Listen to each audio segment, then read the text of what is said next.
This week, a hot new bombshell. After bombshell after bombshell. Bombshell. A lot of stories were revelation. tracking, including an absolute bombshell. About a bombshell. There was a major new bombshell. Unbelievable. Bombshell conversation. Reality Bombshell. Hello, welcome to Reality Bombshell, the comedy podcast that investigates the not true crimes of your guiltiest pleasures and examines reality TV through a true crime lens. My name is Ariel, my pronouns are she, her, and I'm your resident reality TV historian. I'm Ben, my pronouns are he, him. I'm the skeptic turned co-conspirator. Together we connect clues, follow the drama, and unpack all things reality TV one case at a time. How we doing, Ben? We're doing great. We're, we're at the end of Cult Girl Summer. We are at the end of Cult Girl Summer. Sad to see summer end. Yes, I know. I know. Tough time. Yes. Always a tough time. That's I agree. The descent from end of summer into fall is right, always... and I love fall, but fall means winter. Yes, exactly. And it's a slow... And the shorter days, you can feel it. Oh, absolutely. You've got 30 minutes. This is... Yeah, right. And the descent from... summer feels long. Yeah. Fall feels short. Mm-hmm. It goes very quickly into the dark the end days. of the year. Yeah. Yes, it does. yes, it does. So, and then winter takes forever. For fucking ever. Yeah. So, great. So essentially we're in mourning is what I'm talking about here. Yep. Right. What are you obsessed with this week? All right. So there's this... Buckle in. Yeah. There's this TikTok creator. Okay. Her name's Julia Davis. Okay. She adopted 6 foster kittens. Wow. God, is fostering 6 kittens, or was 6. One of them unfortunately passed. Kittens go pretty quick, easily. Yeah. Correct. That's sad. Yeah. She named them after all of the friends. Cute. Which one died? Luckily, not Chandler. Okay. God. It was Joey. Yeah, poor Joey. But so she has them all in a room. And they're feral whenever it's feeding time. Sure. So she has all of these bowls of wet food on a cookie tray. Okay. And she opens the door and all of them attack her. Wow. And they're climbing on her, and the first couple of days, and she was videoing every day. She videos this and puts it on TikTok.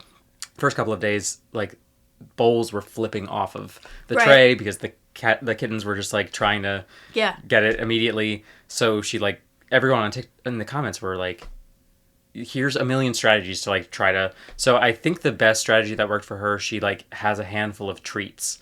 And she uses that as a flashbang, and the kittens go after the treats. Then she opens the door, and then she's able to place the food down and run away. Yeah, and it's hilarious every day, just watching her cute. Try to figure this out. When my cat Chester, we got him in 2020. Our family friends found his whole litter in their garage, right? And so they took care of all the kittens, and the kittens would eat with their whole bodies. Of course. They would roll around in the wet food. No. So they would literally go from the kittens would be rolling around, then they would have to bathe each one, and by the time they finished bathing them, it was feeding time again. Right, of course. So Chester loves water because of all of the Makes sense. bathing. Yeah, sure. Yeah. What are you obsessed with this week? I am currently obsessed with Haim's new album. Oh, fair. It's the perfect driving music. Is it their best work? No. But it's a fun but summer album. It's a good album. Yeah. And it is... In a summer when we haven't had we haven't had a song of the summer all summer. Yeah. It's kind of crazy. Yeah. Yeah, it's been a really good driving album. Sure. And it also is pretty much the exact length of My House to Your House. Great. So it's every time we record, perfect. I got my Haim pump up. There we go. It's good. It's good. Solid. So and we're seeing them soon. Very soon. Very soon, which is exciting. Yeah. We overpaid for lawn seats. So it'll be what great. Unfortunately. But it'll be a fun time. Capitalism. It'll be awesome. Yeah.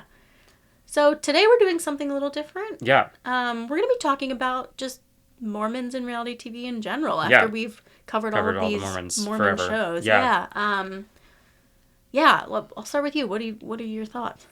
So we talked about comparing Mormonism in Secret Lives of Mormon Wives to Housewives of Salt Lake City. Yep. And it does feel within those two shows, Mormonism specifically plays a larger role in Secret Lives. Yeah. It feels like most of the Mormons in Housewives of Salt Lake are not really active. You're right. They're not real Mormons, like they're Lisa Barlow, who's like Mormon light, or they're actively trying to like leave the Mormon church or deal with their trauma. Whereas Secret Lives of Mormon Wives, it is like, the way I've described it to other people is like, in Sex and the City, New York City is a character. Right. In Secret Lives of Mormon Wives, Mormonism is a character. Right. In addition to Totally. the main characters. Yeah.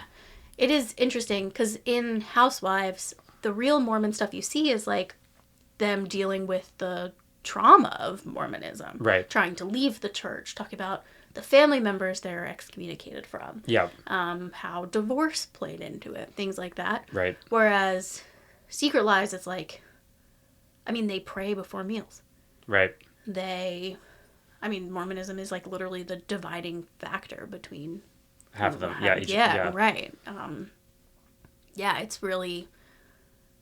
It's a pretty fascinating. So having watched the shows, yeah, do you feel with Secret Lives, do you feel like the Mormonism plays into like the cultiness and like how the in-group out-group of each of them, and with Housewives, like it doesn't as much because they're like there's just in-group out-group within the Housewives because they are Mormonism doesn't fighting play, each other. Yeah, Mormonism doesn't play a role in their interpersonal relationships as much. Certainly nowhere near as much as it does in Secret Lives. Sure. At most, it's like Heather Gay will make a comment about how like she doesn't get how Lisa can do whatever she wants and not be like judged for it. Sure. But it doesn't like. There isn't a divide between like the more devout Mormons, but also not all of them are Mormon. So there is that. I would say Salt Lake is more of it's more like the greater Utah situation. Right. Because Utah alone just feels kind of culty, whether you're Mormon or not. Yeah. Having visited Salt Lake. Yeah, like it has a weird cult vibe. It has a weird cult vibe to it. Like it's just part of the city. Right. Oh, you know what? This is something I meant to mention that I'm obsessed with, but I didn't. So Lori Vallow is this woman that killed her 2 kids, I think. I did hear about I haven't this. actually seen the whole docuseries. Sure. I'm not totally obsessed with it, but I watched the first episode and like her 2 kids went missing. That's about as far as I am currently, and I don't want to, stay. I don't want to get sued. But what was really interesting is that she thought she was like a godlike figure, became all doomsday, heavy cult, and moved her family from Arizona to this small town in, I want to say Idaho. Okay. That is 95% Mormon. Whoa. So it's a pretty small town, but everybody there is Mormon. Eerie. Right. So it's like, I'm constantly shocked at how widespread and prevalent Mormonism is. Sure. Mostly because, we don't know any Mormons. Like, right. It's not like we've been exposed to everybody but the Mormons. But to have, like, just small towns and random places where, like, Mormons have settled because it was a safe place for them. Right. And then that's where Mormons flock to is pretty wild. Yeah. We talked about that with Breaking Amish, where like, there was an ex Amish community in like Florida. Yeah, that's right. Like the large concentration of the Amish is in mostly Lancaster, but Pennsylvania on the whole, and then there's some in like Ohio, which makes which sense. Spills over. But like when they get away, they go as far away. But that makes sense with Mormonism because Idaho is pretty close by to Utah. Like they just didn't want to be in big city. Salt Lake. And it was probably not super settled when they got there, too. Right, so it was, like, easy to make their own little town. Totally. And Mormons clearly love beautiful places. That makes sense. Because this town's, like, right near the Tetons. It's, like, a gorgeous, like, little idyllic small town. But it's just Mormon. Right. So I just thought that was wild, too. That's probably why we don't know any Mormons. Because they're all congregated and segregated and that in makes one space. That makes sense, especially for like a newer religion. Like they need to build up their numbers as much as possible, and the best way you're going to do that is isolating yourself and making sure that you have to be part of that group essentially to live in that area. Same way like Scientology is pretty much just based in LA. Yeah. But back to the show. Yeah. With something I thought was really interesting that they talked about on Secret Lives of Mormon Wives is the way that the women are the breadwinners in the family and how tough that is for their husbands. Sure. One of the women, Jen, talks about how she's single-handedly putting her husband through medical school. Wow. Right? So the idea is that eventually he'll be the breadwinner. Sure. But her whole thing is like, there's going to come a point, by the time he actually finishes medical school, I'm going to be making way more than he ever will. Right. Because now with the show, I mean, I can't even imagine how much they're raking Totally. in. And so for them to acknowledge on the show, too, that those gender roles are a problem. Like, Yep. I'm the breadwinner and it's tough for my husband to cope with that is really fascinating. Yeah. And it's all part of the gender dynamics pushed down from the religion. But yeah, that's not talked about as much on Real Housewives of Salt Lake City, where they're like the breadwinning conversation. Are they? Like, are they in their relationships? Well, so Heather Gay is single. Right. So that's not a factor. Yeah. Whitney Rose's husband was a really high-powered, like, business guy. Sure. He actually got fired, I believe, after a scene where they were doing some, like, somewhat intimate, like, tantric stuff on the show. Interesting. So he ended up losing his job, which is interesting the way that, like, this happens somewhat frequently where, like, something gets televised. Right. There's a collateral damage of something that happened on the show, somebody in real life that's not a cast member gets penalized for it in some capacity. Interesting. Lisa Barlow, like, she and her husband work together. I think those are the only Mormons. I mean, there's 2 other Mormon women that come in the latest season that I actually have not seen yet. But yeah, it's really not a big factor. Or like Monica, who comes in season 3, I believe. She's also single. So a lot of the Mormon women are divorced. Interesting. Yeah. Which is, I mean, there is a divorce on Mormon Wives, but like that's Taylor. Also not okay. Right. It's like there's a huge Mormonism. divide between her. Like, she's suddenly like super not devout. Right. Like, she also like drinks, but sure. Right. But the divorce thing is huge. Yeah. Are there any interactions between the Mormon housewives and like non-housewives but other Mormons, like just within Salt Lake? There are a couple scenes where like Heather reconnects with family members that she Sure. hasn't spoken to since getting a divorce. Whitney's dad left the church. Okay. And so she, and he's an alcoholic. So there's like some discussion of that. There is a huge storyline of Whitney deciding whether or not to like remove her name from the ledger. Right. And I believe Heather as well. There's also a conversation about the mission. Lisa Barlow's son decides to go on a mission. Okay. And Heather pushes back a little bit because, I mean, you read her book. Yeah. She basically was like, it's tough because the Barlows aren't super Mormon. I mean, Right. they're Mormon light, Sure. right? So, like, for her son to go on a Mormon mission, I think Heather was like, is he even prepared for what he's about to do and what he's about to see and experience?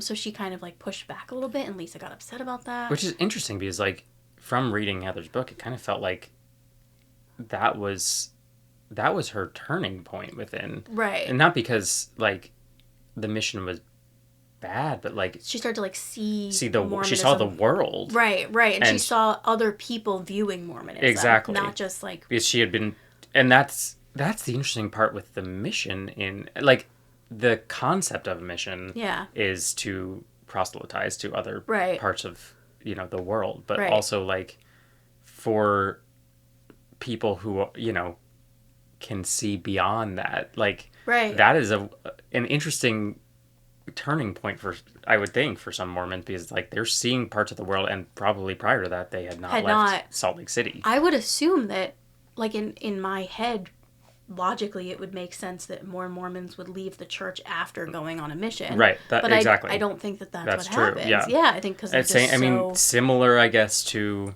Rumspringa with this is your time away to, right? And it's back to the whole community part of cults. Yeah, you're gonna lose everybody. You're gonna lose everybody if you leave. Yeah, So like, yeah, it's true. even if you feel that way, even if doesn't that matter. time away has taught you things that you can't unsee, fall you gotta back in line, you gotta give us push it 10%. down. Yeah, exactly. Yeah. So yeah, there isn't as much like outside salt, like other Mormon kind of talk, I think, in Housewives that I can at least recall. So that's an interesting like difference between those two shows, because you're constantly like, again, Mormonism is a character in Secret Lives because yeah. all of them are Mormon, and there's and constant the whole Mormon discussion. Mom talk is based around Mormonism. Right? Yeah. But because there's less Mormons within Salt Lake City, and there's interaction with non-Mormons, right, with the other housewives. There's just like it's not a big topic, factor, which is interesting because it was kind of billed as like when I first started watching right. it, or even you saw the opening scene. I played it when we first did our first the Housewives in the hospital one. It's very Mormon focused, but half the cast is not Mormon, and those that are Mormon are actively trying not to be Mormon, or they're just Mormon light, right? Yeah, there is some like Mormon choir stuff. Okay. Heather starts a choir because she misses the like music aspect. Sure. But it's not a religious choir per se. Sure. Yeah, it's like, it was kind of billed as like Mormon Housewives, but it's really not. Not at all. It's actually one of the more diverse Housewives franchises across the board. Which is shocking considering Considering Salt it's Lake Utah, is right? They found the one black person, and right. it's Mary Cosby. Exactly. Yeah, right. Yeah. I mean, it's not even just racially too, but like religiously. Right. Because you have Jen Shaw's Muslim. Right. Meredith's Jewish. Mary's Pentecostal. Yep. It's like super diverse, which is crazy. Meanwhile, all the Secret Lives women look exactly the same. Right. Right. So, it is interesting the way Mormonism plays out in both shows. But I would not consider Salt Lake a Mormon show. Yeah, I wouldn't either. I mean, it's a diversity show. Like there's very little Mormonism. It's in Housewives there at all. drag because it takes place in Utah. Correct. And everything's like kind of over the top and like wacky out there. Right. I like really cannot stress enough how weird it was to be there. Yes. It was like a very, I don't want to like, it's beautiful. Yeah, totally. I mean, unbelievably gorgeous. You get off the plane and there's a mountain just like staring you right in the face. And it's like massive mountains and covered in snow. Yeah. I mean, it's absolutely stunning. But it feels weird. Yeah, it's Everything eerie. Feels the whole off city there. is eerie. Yeah. I don't know if I could ever go back to Salt Lake. It's a weird town. It's a weird place, yeah. Because I remember when we went, I was like, should I move to... I was thinking about leaving Colorado at the time, and I was like, well, let me see how I like Salt Lake and try it out. And immediately I was like, oh, no, good God, no. Yeah, there's not a lot of Jews there. No, not at all. But it also just feels weird. Yeah. Yeah. So there is talk about garments on Secret Lives. Okay. One woman, when they go on this Park City trip that we talked about in the Truth Box episode. Yep. Jen, who is the one who's supporting her husband through medical school, forgot her garments with her. So she talks about how much she loves wearing garments. Yep. Which garments baffle me. I didn't know understand. about them until I read Heather's book. Same. Actually. Yeah. Yeah, I mean, so there's no talk of garments on Housewives, even though Heather talks about it in the book. Like passively. Sure. But not like, it's not like a whole conversation. Like, sure. Oh, I'm not wearing my garments. Like, because they probably don't. Anymore. Yeah. Like Heather's out. Yeah. And Whitney definitely doesn't. I would find it hard to believe if Lisa did. Sure. Yeah. So that makes sense that there's no... They're more like culturally Mormon, I think, is like kind makes of what sense. we can pinpoint there, particularly Lisa. Yeah. I mean, which is interesting because I never would have thought Mormonism had that capability. Right. You know what I mean? So I remember some of the Housewives women, they're related to like some of the original Mormons. Yeah. Do we know if any of the Secret Lives women are like quote unquote Mormon royalty in that way? You know, I don't, not that I've encountered yet. Granted, I have not seen all of the show yet. Sure. But that was something that was stated in the very first episode of Real Housewives of Salt Lake. Right. But no, not that I'm aware of. So I wonder if there's like something playing into the whole like... I'm keeping up appearances of Mormonism because I'm Mormon pioneer descendant. / like they're like with Heather, like she's out of it because it's been passed down for so many years, and maybe some of the Secret Lives women are newer to it, so they Yeah. are more devout because like this is They their new chose personality. it, Yeah. whereas like Heather and Whitney were born into it, so Exactly. they had no option. Yeah. Lisa Barlow converted. Her whole family converted to Mormonism. They were Jewish. Whoa. Yeah, a that's bizarre to wild me. A switch. wild jump. Yeah. Yeah. So she's also a new Mormon and is choosing to be Mormon. But she's not devout. Like, what's... Yeah. I don't understand people who convert and are just, like, very I think meh about the whole thing. it seems to be what's like a good, like a more of a community decision. Exactly. Yeah, like Lisa's Mormon because she has a community built in her Sure. area. And She- I understand that about religion on the whole. Like, Yeah. that is why religion has Right. become... What it has is, yeah. has always been what it was. Like, Yeah, it was yeah. about the in-group, out-group of it all. Right. Well, Lisa says that her mom was struggling with Judaism, and then a missionary came to their door, and her mom was like, "Oh, I've been praying for you," and then they all converted to Mormonism, Interesting. which is very right. There's got to be more to There's that story. definitely more to that Yeah. she's not telling. Yeah, definitely. But yeah, that is an interesting thought. That I mean, I think so. Taylor in Secret Lives Yep. would be the one that I think is least Mormon. You know Sure. what I mean? Like, is the least enthusiastic about it, at least. And she's clearly, we've seen her parents, so she's clearly been passed down Mormon. Right. I'm sure the other women were born into Mormon families. Although Layla, the one black woman, I think she converted when she was in like high school or something like that. Interesting. Okay. Because all her friends were Mormon and she Right. lived in Salt Lake.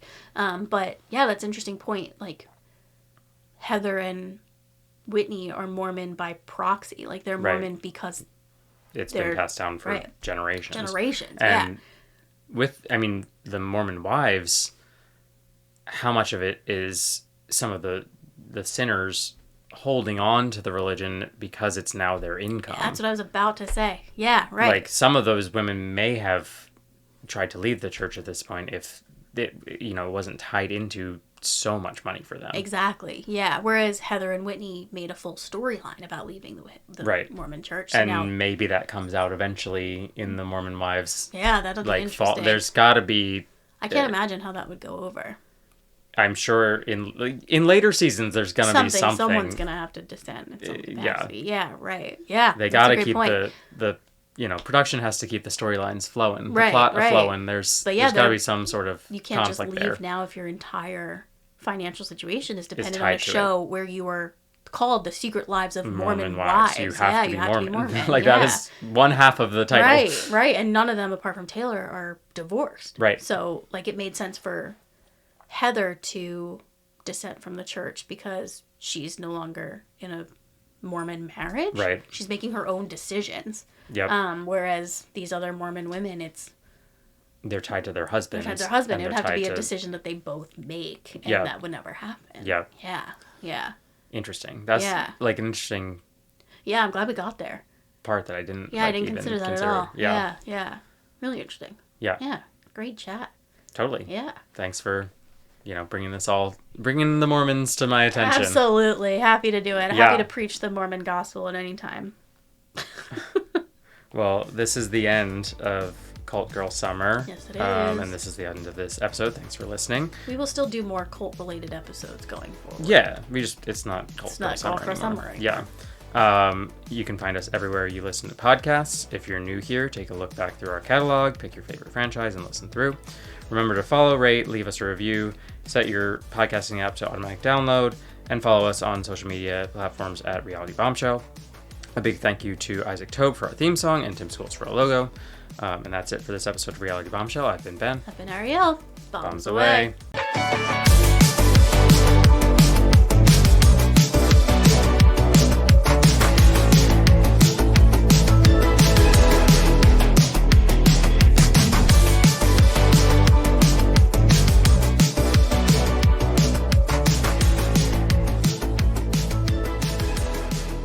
Reality Bombshell.